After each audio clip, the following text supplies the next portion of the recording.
স্বাদের শহরে নতুন একটি ভিডিওয় আপনাদের সকলকে জানাই স্বাগত। আজ তৈরি করব লতি ভাজা। এখানে দেখুন আমি কড়াইতে পরিমাণ মতো সর্ষের তেল দিয়ে দিয়েছি আর তার মধ্যে দিয়ে দিলাম কুচানো পেঁয়াজ আর লঙ্কা।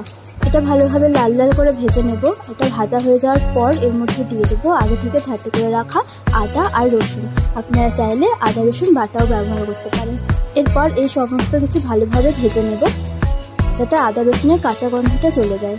এটা ভাজা হয়ে যাওয়ার পর এর মধ্যে দিয়ে দেবো আগে থেকে সেদ্ধ করে রাখা লতিটা খুব কম পরিমাণে সেদ্ধ করবেন, বেশি সেদ্ধ করলে গলে যায়, সেটা খেতে ভালো লাগে না। অল্প সেদ্ধ করলে তো বেশ ভাজা ভাজা মতন হয় আর খেতেও বেশ সুস্বাদু হয়।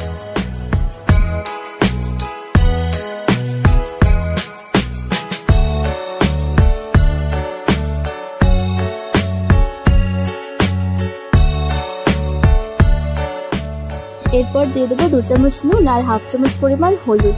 লতি সেদ্ধ করার সময় আমি কোনো রকম নুন হলুদ ব্যবহার করিনি, আপনারা চাইলে ব্যবহার করতে পারেন।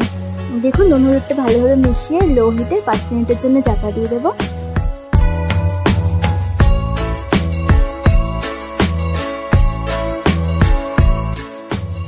লতিটা ভাজা ভাজা হয়ে গেলে এর ওপর থেকে 1.5 চামচ পরিমাণ চিনি ছড়িয়ে দেবো। চিনি দেওয়ার পর আরও 5 থেকে 10 মিনিট মতন ভেজে নিলে লতিটা তৈরি হয়ে যাবে। তারপর আর কি গরম গরম ভাতের সাথে পরিবেশন করুন। আর আমার করা ভিডিওগুলি যদি আপনাদের ভালো লাগে তাহলে প্লিজ আমার চ্যানেলটি সাবস্ক্রাইব করবেন, লাইক কমেন্ট শেয়ার করবেন। আর যারা ইতিমধ্যে সাবস্ক্রাইব করেছেন তাদেরকে অসংখ্য ধন্যবাদ। নমস্কার।